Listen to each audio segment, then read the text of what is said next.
Time now for a closer look at some of the big stories of the week with the Inside Utah Politics panel. This week we have State Representative Candice Perucci and former State Senator Scott Howell. Thank you to both of you for being here. Appreciate it. Thank you for the invitation. Thanks for having us. You bet. Let's start off with the Senate race. Deseret News Hinckley Institute poll coming out during the week for Senator Lee's re-election bid shows him with a huge lead within GOP primary voters. 67% say if it were held today, they would vote again for the senator. We did see some movement, though, with challenger Becky Edwards, a former state legislator. She's now up to 19%. So she did come up quite a bit, and then the others were under 10%. Representative, let's start off with you. How are you seeing this race play out? I definitely think Senator Lee will be the one to clinch the nomination. I mean, 67% is a pretty massive lead, and with the state convention coming up in just a few weeks, I think that's a really hard gap to fill. And I'm supporting the senator in his bid for re-election, and I think he'll do a great job. And we'll have to see what the Democrat Party decides to do right now. Yeah, we'll get into that in just a sec. One quick follow-up for you. Does this indicate that conservative Republicans and even moderate Republicans are backing Senator Lee? I certainly think so. I think that at the end of the day, people are able to look at Senator Lee's record and see what he's done as senator, see what he stood for, and that they support him. And we're seeing a huge wave right now of conservatives and I would say Republicans re-engaging in the process and becoming more heavily involved. So I'm eager to see that at the polls, but I do think he'll do really well in the primary. Scott, let's bring you in as a Democrat watching this race. How are you seeing it play out? Well, first of all, I think that Becky Edwards moving up as far as she did and collecting the amount of signatures that she got, she'll be on the ballot, so we know that for sure. And, you know, I knew Mike's father really well, and Mike has just not been that characteristic of the team player. I was absolutely chagrined at what he did in the in the SCOTUS hearings with nominee Judge Brown Jackson. And I still can't get over the Moroni statement, the Trump, and his support for Trump. You know, I want to be in politics that represent a centrist viewpoint, not this far extreme.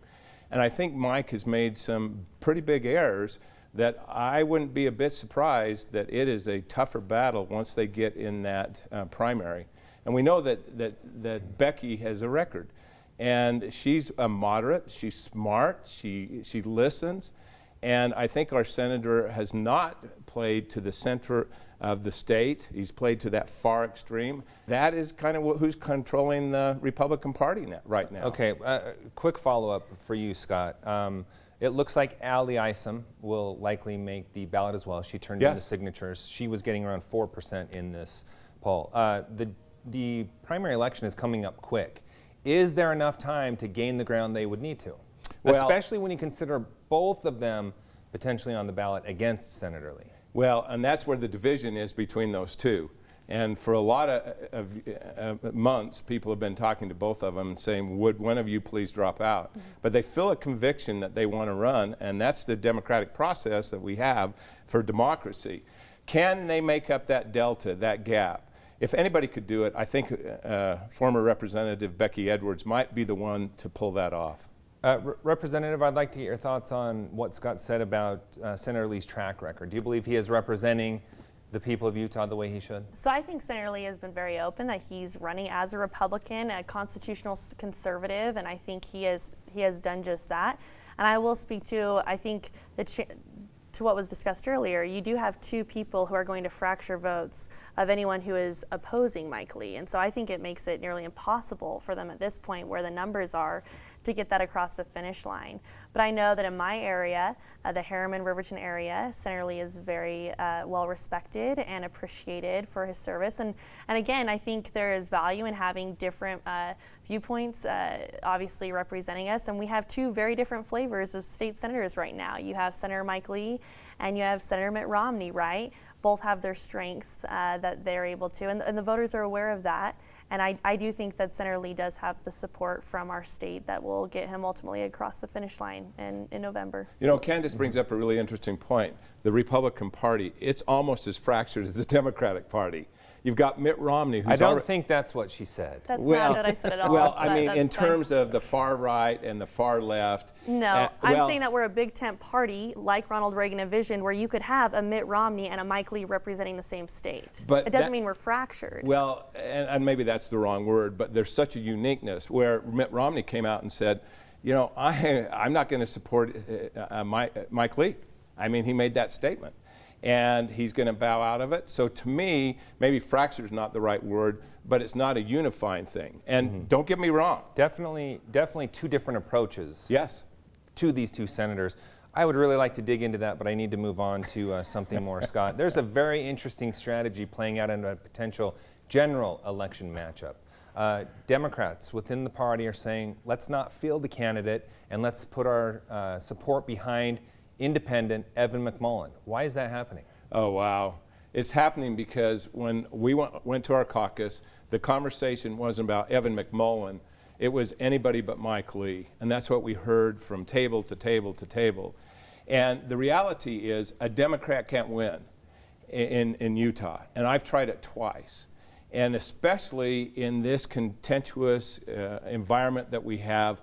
And Kel Weston is a great guy. He is a tremendously talented and very well equipped to be a United States Senator.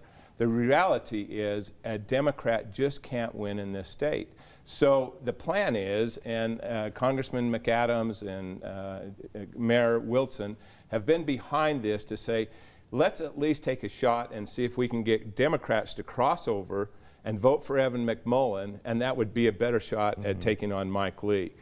And I hope it doesn't fracture the Democratic Party. I can use that word there. Yes, you can. You're free to do that.